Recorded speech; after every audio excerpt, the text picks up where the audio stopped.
Saturday night in Spokane, Washington. Residents are getting phone alerts telling them to leave immediately, not pack a bag, not wait for a knock on the door. Leave now. Within hours, a cluster of fast-moving fires, later named the Spokane Complex, tears through neighborhoods on the edge of the city. By the time crews get a handle on it, more than 600 structures are gone, and roughly 60,000 people have been pushed out of their homes. Washington's governor declares a statewide wildfire emergency the same weekend, alongside a statewide burn ban, one in response to this fire, and 17 others burning across the state at the exact same time. Here's the part that should genuinely stop you. Spokane isn't an isolated disaster this week. It's one fire cluster inside a nationwide wildfire crisis, so severe that the National Interagency Fire Center has raised the country's preparedness level to PL5, the highest designation that exists, reserved for exactly the kind of moment we're in right now, when fire activity across multiple regions of the country is stretching available firefighting resources to their absolute limit. As of this week, more than 45,000 wildfires have burned over 5.4 million acres across the United States so far this year, a pace significantly ahead of the typical 10-year average for this point in the season. And right now, as I'm recording this, 99 large fires are actively burning across the country simultaneously. So today, we're going to walk through exactly what's driving this, which specific fires are demanding the most attention right now, what a preparedness level 5 designation actually means in practice, and what residents across the affected regions need to know as we head into what's typically the most dangerous stretch of the entire fire season. Let's get into it. Let's start with the numbers that put this season in proper context. As of early August, the National Interagency Fire Center reports the country has responded to more than 45,000 wildfires this year, burning in excess of 5.4 million acres. That significantly exceeds the typical 10-year average for this same point in the season, which usually sits somewhere between 3.4 and 3.7 million acres burned. More than 28,700 firefighting personnel are currently assigned to incidents nationwide, and the national preparedness level has been raised to PL5, the highest of the 5 levels in the national system. It's worth understanding exactly what that designation means, because it's not just a dramatic-sounding label. A PL5 designation specifically indicates that national firefighting resources are heavily committed, and that multiple geographic areas across the country are simultaneously experiencing major, complex fire incidents, severe enough to strain the agencies responsible for supplying personnel, aircraft, and equipment to fight them. In practical terms, this means fire managers in one region may not be able to count on getting additional crews or air tankers from elsewhere in the country as quickly as they normally would, because those same resources are already committed to fires burning somewhere else entirely. The country is divided into several geographic area coordination centers, regional hubs responsible for managing and dispatching firefighting. Resources within their own area before requesting additional help from the broader national system when local resources run short. Under normal conditions, a region facing a major fire can typically draw reinforcements, engine crews, hotshot teams, air tankers, and incident management personnel from other parts of the country where fire activity happens to be lower at that particular moment. A PL5 designation means that safety valve has effectively closed.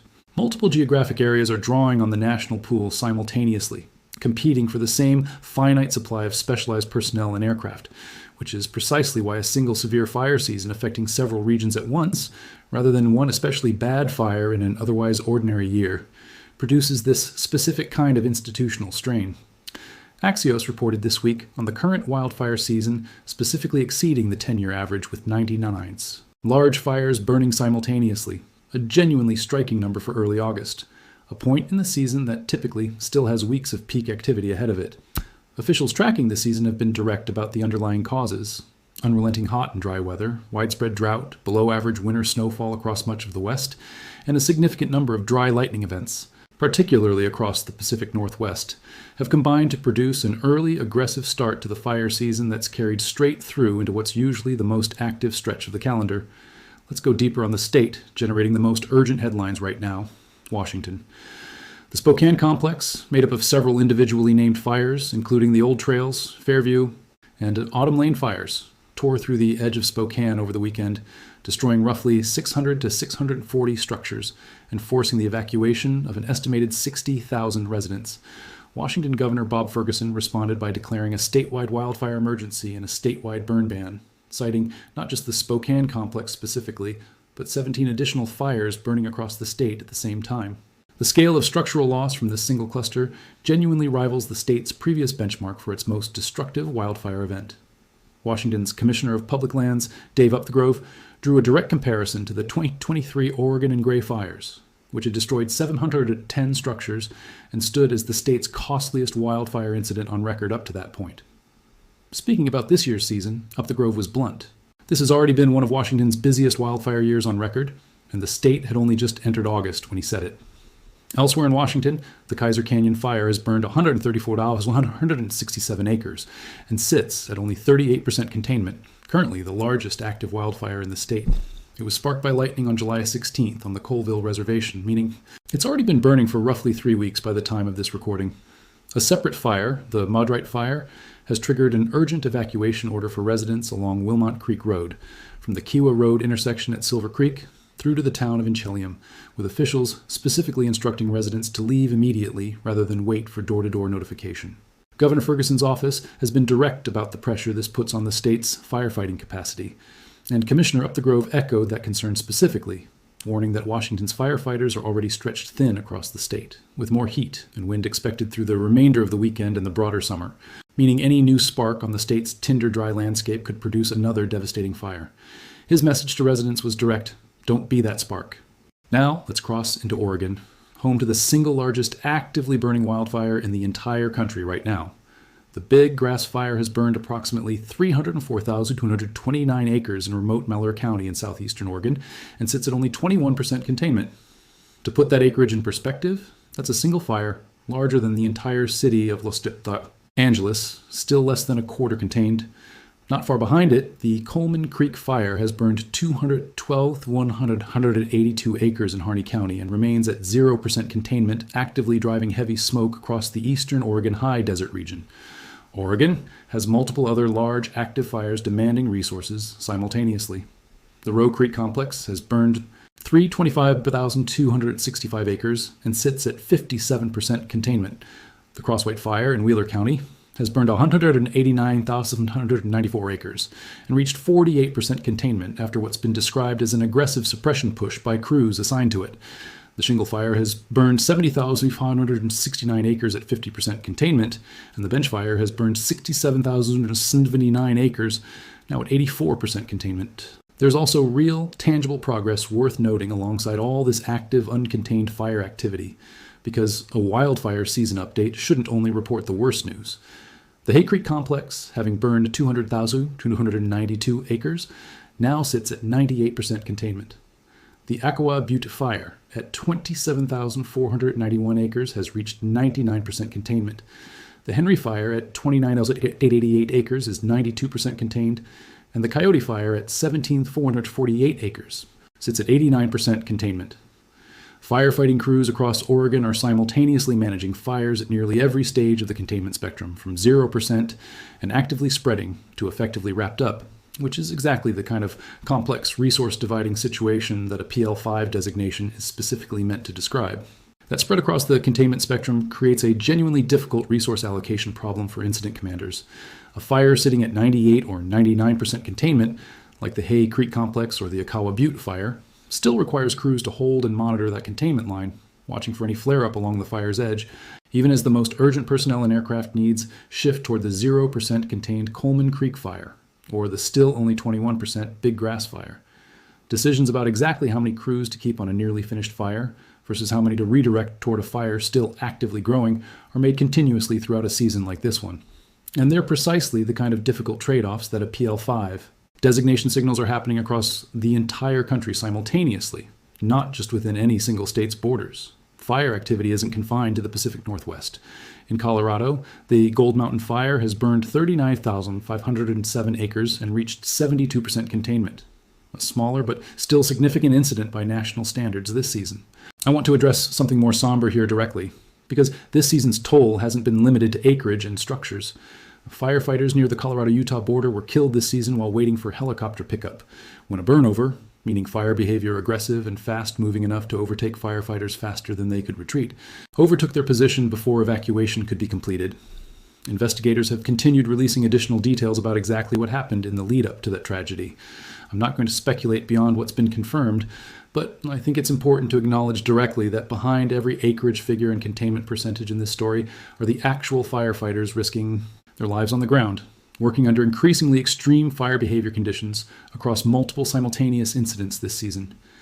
Let's talk about the specific weather conditions actively fueling all of this as of today, because the forecast isn't offering much relief. Today's fire weather outlook describes breezy west winds running 12 to 20 miles per hour, with gusts reaching 20 to 30 miles per hour. Developing along the Sierra front and extending from the central Great Basin into the west slope of the Rockies and southwestern Wyoming.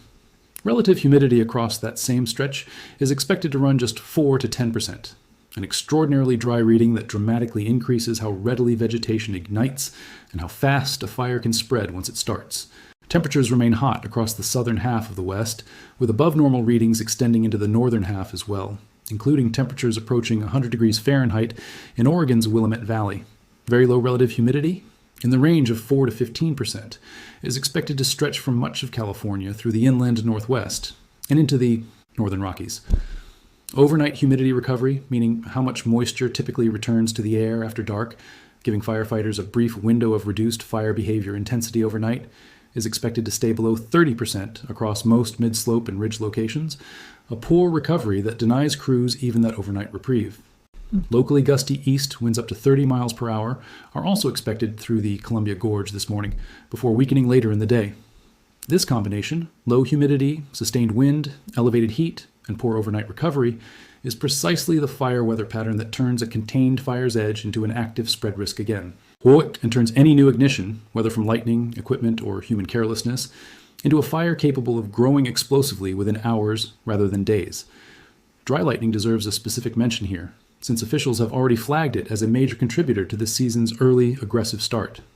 Ordinary thunderstorms typically arrive with enough rainfall to help dampen whatever they ignite. Or a dry lightning event produces the same electrical activity and the same ignition risk without a meaningful accompanying rainfall to offset it, often because the rain evaporates in the dry air well before it ever reaches the ground below the storm. That combination, lightning strikes hitting already parched vegetation with no real moisture behind them, is exactly the kind of ignition source responsible for fires like the Kaiser Canyon fire in Washington, which began from a lightning strike on the Colville Reservation on July 16th and has continued burning for roughly 3 weeks since. It's worth putting this season in comparison against recent history because worst fire season gets claimed frequently, and I want to give you an honest, grounded comparison rather than an exaggerated one. The full 2024 wildfire season in the United States ultimately totaled 64,897 fires and 8,184 acres burned, with 11 deaths and 4,552 structures destroyed by the time the year concluded.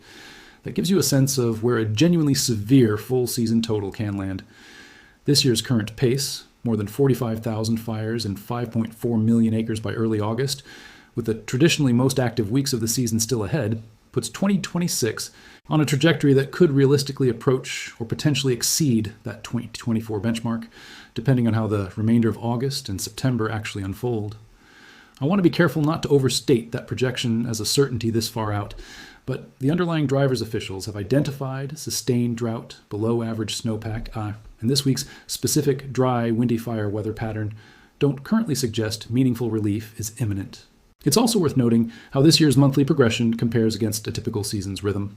Early year totals through April already showed nearly 8,900 fires and close to 1.85 million acres burned nationally, an unusually large acreage figure for that early in the year, driven substantially by widespread grass fires across the southern plains during a stretch of unusually dry, windy spring weather. That early, aggressive start meant this season was already running ahead of a typical pace well before the traditional peak months of July and August had even arrived, which is part of why officials describe this year's overall trajectory as an early and aggressive start, compounding into a genuinely severe peak season, rather than a normal season that simply had one unusually bad month. Here's what I'll be watching over the coming days and weeks as the season continues to develop. First, whether the preparedness level 5 designation persists, or whether resource strain eases at all as any of the currently uncontained major fires, particularly the Big Grass and Coleman Creek fires in Oregon, reach more substantial containment milestones.